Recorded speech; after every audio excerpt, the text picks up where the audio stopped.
بۆ ئەوانەی کە ئەمڕۆ سوشیال میدیا بەکارەهێنن، فەیسبووکە و تیکتۆکە و هەموو ئەمانە، ئاگاتان لەم قسانە بێکە ئیکەم بۆتان. إن الحمد لله نحمده ونستعينه ونستغفره ونستهديه ونعوذ بالله من شرور أنفسنا ومن سيئات أعمالنا، من يهده الله فلا مضل له ومن يضلل فلا هادي له، وأشهد أن لا إله إلا الله وحده لا شريك له، وأشهد أن محمدًا عبده ورسوله. يا أيها الذين آمنوا اتقوا الله وقولوا قولا سديدا يصلح لكم أعمالكم ويغفر لكم ذنوبكم، ومن يطع الله ورسوله فقد فاز فوزا عظيما. براني برزم خوشكاني برز باشترين كلامي خواي پروردگارك لقرآني في روزاي فرميو، باشترين الربازي محمد مختار صلى الله عليه وسلم، وخرابترين الرێگا و ڕێچکان ئەو ڕێگا و ڕێبازانەیە کە پێچەوانەی ڕێبازی پێغەمبەر صلى الله عليه وسلم یا لە ڕێگای پێغەمبەر لا ئەدا صلى الله عليه وسلم، و هەر لادانێکیش قوڕ بەسەریە بەڕێزە. بەڕاستی ئەبێتە مایەی بەدبەختی و نەگبەتی بۆ خاوەنەکانیان و بۆ ئەوانەیشی کە شوێنیانەکەون، و لە ڕۆژی قیامەتیشا سەرشۆڕیە ئەوانەی پێشەوای ئەو ڕێبازانن و ئەوانەشی کە شوێنیان کەوتون هەمویان بەیەکەوە ئەدرێن لە بەربەرەوە ئاگری جەهەنم خوا پەنامەندە. خۆشەویستەکان برانی ئازیز و خوشکانی بەڕێز، لەو تاری ئەمڕۆمانە باسی ئەخلاق و ڕەوشتێکەکەین کە زۆر ڕەوشتێکی گرنگە، زۆر ئەخلاقێکی گرنگە، بەڵام بەداخەوە لەم زەمانەی خۆمانە زۆر بە کەمی خەڵک جێبەجێ ئەکا و بە چاوێکی کەم تەماشا ئەکرێ. ئەویش بریتیە لە ڕەوشت و ئەخلاقی پاراستنی نهێنیەکان، حفظ الأسرار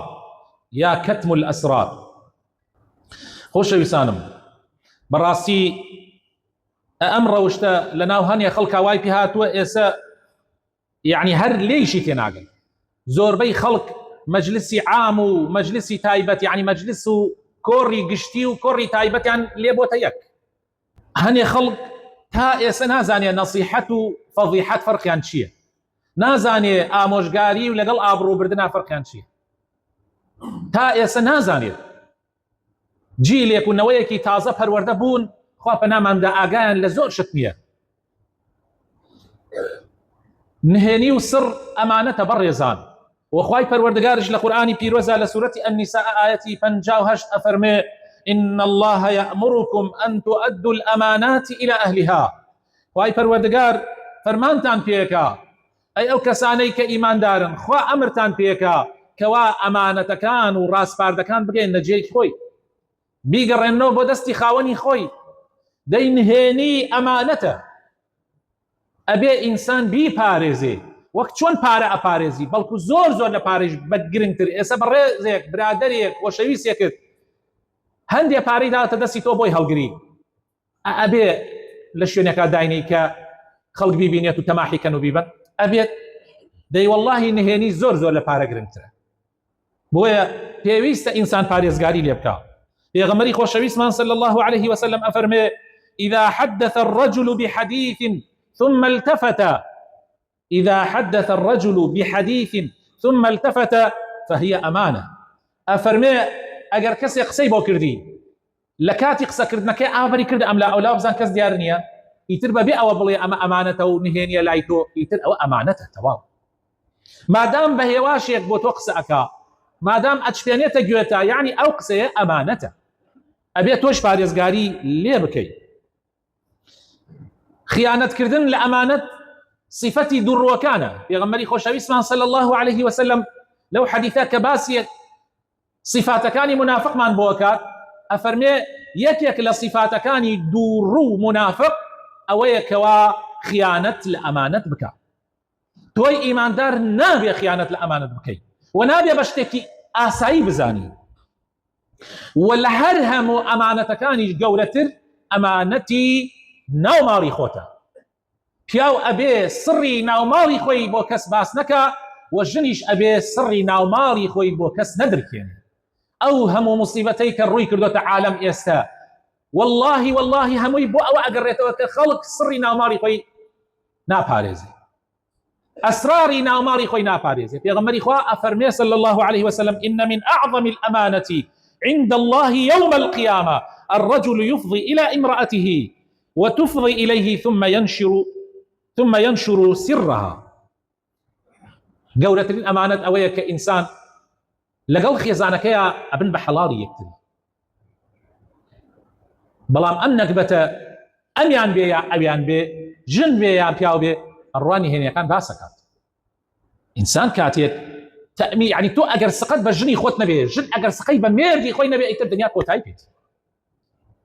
واللهی لە سەتا 90 چی ژن هەیە هیچ ئەسراری ناوماڵی خۆی ناپارێز، و پیاوانیش نسبەتێکی زۆریان سڕ و نهێنی ناوماڵی خۆیان ناپارێزن. هی ئەوەیەکەوە ئەنواع و ئەشکال مەشاکل لە ماڵەکانیان ڕوەدا، خەڵک تەدەخولەکە. ئافرەتی عاقڵ ئەو ئافرەتەیە کە نهێنی ماڵەکەی خۆی بۆ دایکیشی باس ناکات. دایک نزیکترین کەس نییە لە کچەوە، بۆ دایکی خۆشی باسی ناکات، ئیلا منوتم نهێنی شتە احتیاجەکان، شتە ئاسایەکان قەینا نهێنیەکانی ماڵی خۆیان، ئەوەی کە مێردەکەی حەز ناکە دەرچێ لە ماڵ بۆ دایکی خۆشی باسی ناکە. و هەروەها بە پێچەوانەکەشەوە پیاو ئەو پیاوەیە کە نهێنی ناوماڵی خۆی بۆ باوکیشی باس ناکە، باوک نزیکترین کەس نییە لە کوڕەوە بۆ باوکی خۆشی نابێ باس. ئابەو شێوە ماڵەکان پارێزراوە بێ، ئابەو شێوە ژیان تێک ناچێ. بەڵام سەیرکەن بەڕێزان، سەیرکەن ئەمڕۆ چی پێهاتۆ خەڵک. من چەند جارێک ئەو نمونەیەم بۆتان هێناوەتەوە کە ژن و پیاوێک بینیان تێکەچێ و پیاوەکە زۆر تووڕە ئەبێ، ژنەکەی ئەنێرێتەوە ماڵی باوکی خۆی مناڵەکانی. بەڵام دوای هەموو ژن و پیاوێک ئاوایە لەگەر ماڵگەرمال مەشاکلیان نەبێ و دوای ئەوە بیرەکاتەوە هەفتەیە دوان و زۆر پەشیمانە بێتەوە، ئەڵێ من چی غەڵەتێکم کرد، ئەی هاوار ئیسا من چۆن بڕۆم خەسوون بۆ لای خەسووم، بۆ لای خەزورم، چۆن ڕوم بێ بڕۆم بۆ لایەن کە من یعنی ئەوان ئەمانەتی ئەم کچیان داوەتە دەستی من و من بێ پارێزم، بەڵام من ئابە و شێوە یعنی ناردمەوە بۆ لایەن، یعنی زۆر پەشیمانە بێتەوە. بەڵام ئیتر پیاوە و ئەناتە جەرگی خۆیان ئەچێت ئەدا لە دەرگای ماڵیان، کە ئەدا لە دەرگای ماڵیان یەکێ لە مناڵەکان دێتە دەرەوە ئەڵێ بە ژنەکە ئەڵێ ئەوە مێردەکەت هات، ئەویش بە پەلە ئەڕاتە پیرەوە و باوشی پیا ئەکاو لە کاتی باوەشکردنەکەیە ئەڵێ هیچ باس مەکە،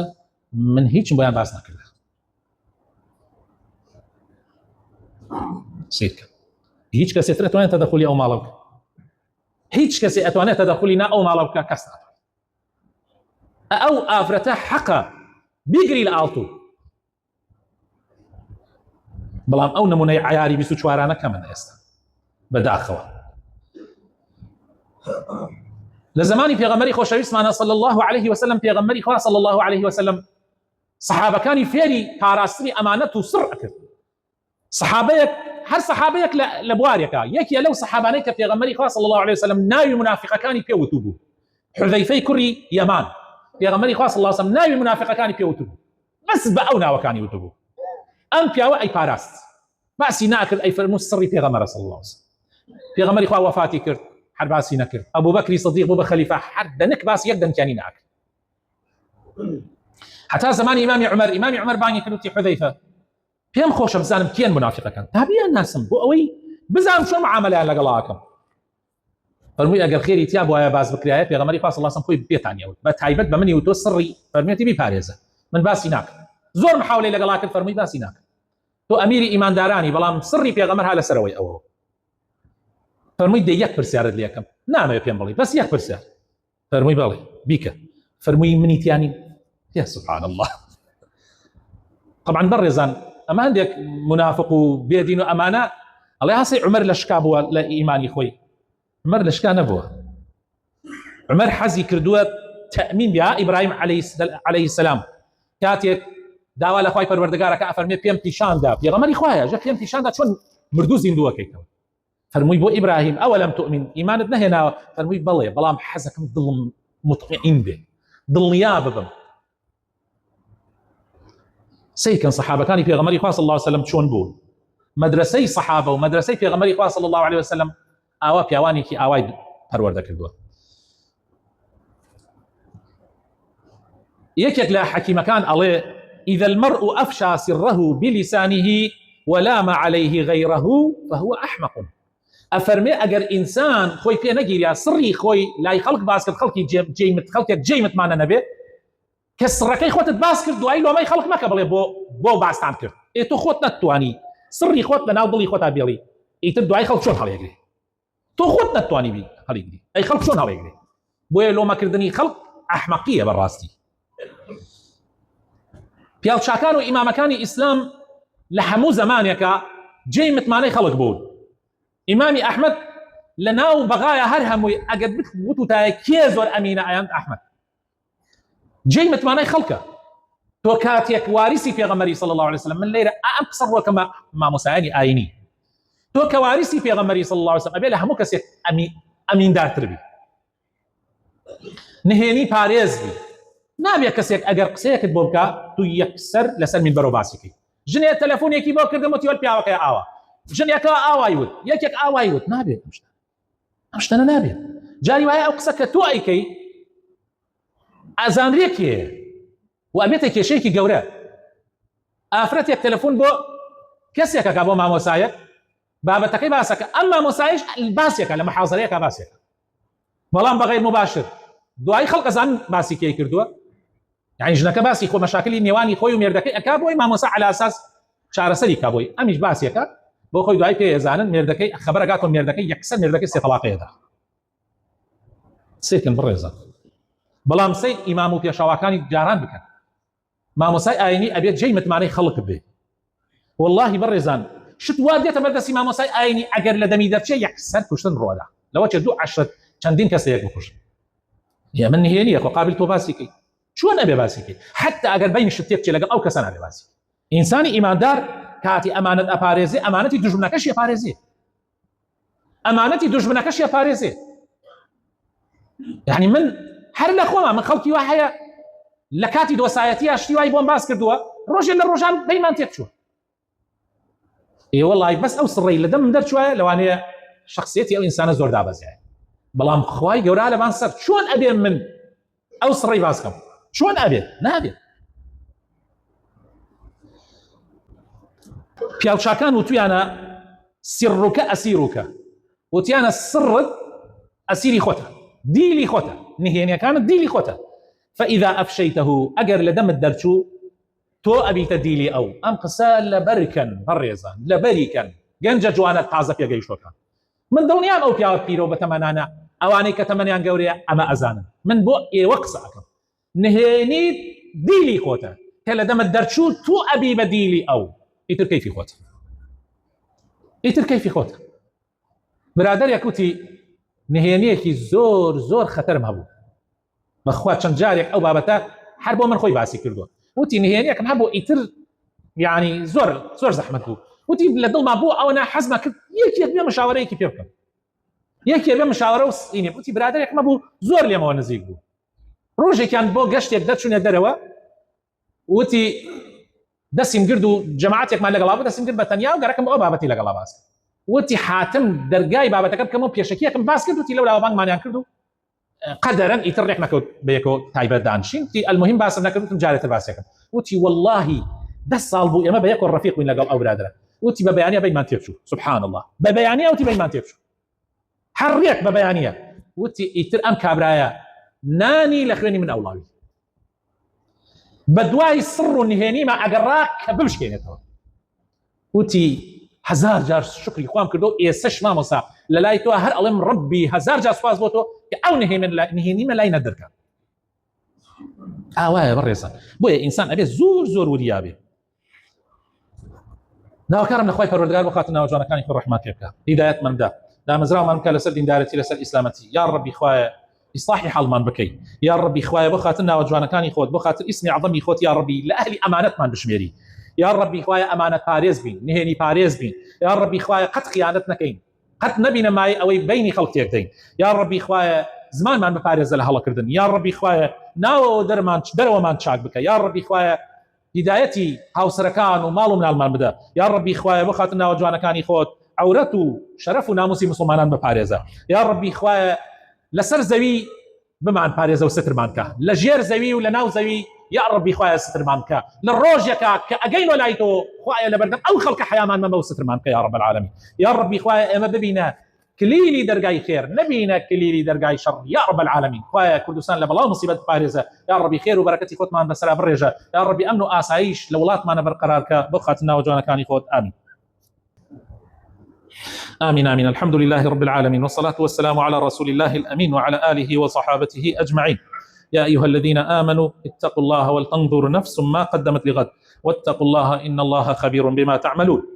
براني عزيز وخوشويستم شون بتواني نهيني بباريزي هي خومانو هي خلقي تريش يكم إنسان لأخواه بترسي لنهيني ولا عاشكرايا لسر ولا علنا لأخواه تعالى بترسى أقا لزمانة به دوهم شتێک کە شارەزاییت لێی نییە و زانیاریت لێی نییە بێدەنگ بۆ قسەی تیا مەکە و ئەوەیشی کە ئەیزانی مەرجە گشتی باسکەی ئەو قسە مهمە ئەوەی کە ئەیزانی خەبەرت پێگەیشتۆ مەرجە هەمووی هەر باسکەی هەنێ شتێ نابێ باز بکرێ هەر شتێ پەیوەندی بە تۆ نییە خۆتی هەڵمە قورتێنە ئەمە هەمووی نەسیحەتی پێغەمبەرە صلی الله عليه وسلم بەس من کورتێکەمە بە وتەیەکی کوردی شتێک کە پەیوەندی بە تۆ نییە سەر مەکە ناوێ خۆتی تێ مەقورتێنە دائما إنساني أمين بك بالرفيق خود إنساني كجيمة ما نبي قد إنساني ما كان كاكا هرها وريكا إجري تاقي كروا خوتشيا دو جار خل تاقي كروا كاكا أو جابك بالرفيق خود نا كان يكسر بك يتجي هموني هنا كانت سري خوتو سري غيري خوشت لا يكس باس مكا لا يكس ها أليم كس أقات لي لا يكس باس مكا إلا لحالتي زور ناچاري ها حالتي يترتو ناچاري اگر مجبوری تلفون بۆ مامۆسایەکەی حاڵەتێک بەسەر هاتیە ئەویش مامۆسایە هەڵبژێرە کە ناوی دەرکرد بێ بە ئەمانەت و خۆتیش ڕافیقیت لەگەڵا کرد بێ یان کەسێک لە بنەماڵەکەت کە زۆر جێی متمانە بێ ئەو جا سڕێک هەیە باسی کە یەکێک ئەگەر زۆر متمانەت پێ نەبێ و زۆریش زەرور نەبێ قسەی لا باس مەکە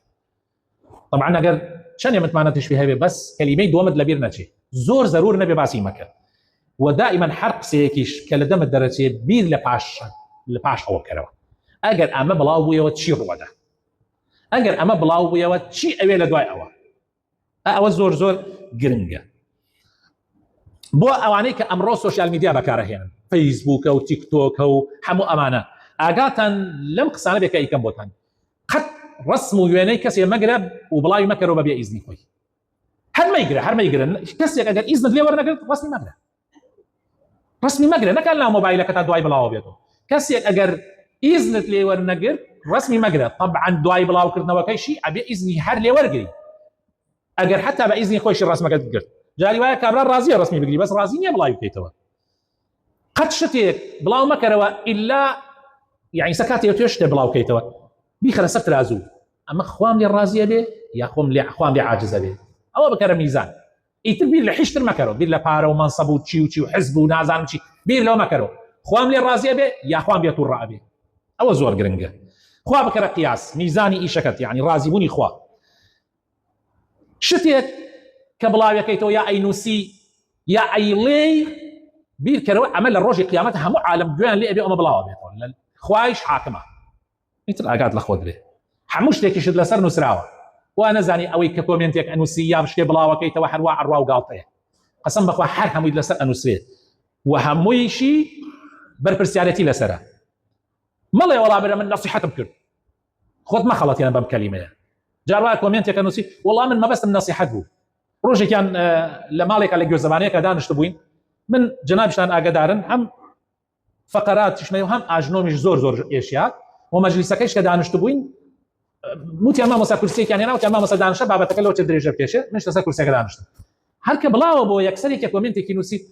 مامۆستا بۆ نە متەکەبیری لەبان کورسی دانیشتیتە یەکسەر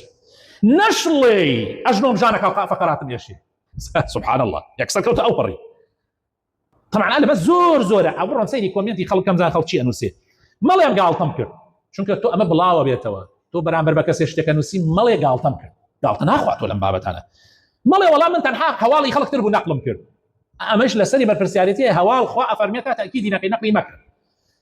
مەسئولی لەسەری جاری وهەیە یەک پەنجەیەکە ئەینەی پیا بڵاو ئەبێتەوە ماڵێک وێرانەکەی وەڵڵی سڕی کەسێک هەڵەدەیتەوە ژنێک ئەدەیوە تەلاقدانە زەلامێک لەوانەیە بەهۆی تۆ بکوژرێت چەند جاریش خەڵک کوژراوە ئەو خەڵکەی کە ئەکوژرێت لە خۆڕای ناکوژرێت ئەوشتی لە دوایە ئەو کچانێک کە ئەکوژرێن لە خۆڕایی ناکوژرێن شتی لە دوایە چیەکەی لە قیامەت چۆن جوابی خوا دەیتەوە کە تۆ خوێن لەوانی سەبڕێکاکە من بەس ئەوم کە نەمزانی وای پێکرد تۆ بکوژی و بەشداری لە کوشتنەکەیە ئەڕۆیتە بەرامبەری خوا چی ئەڵێ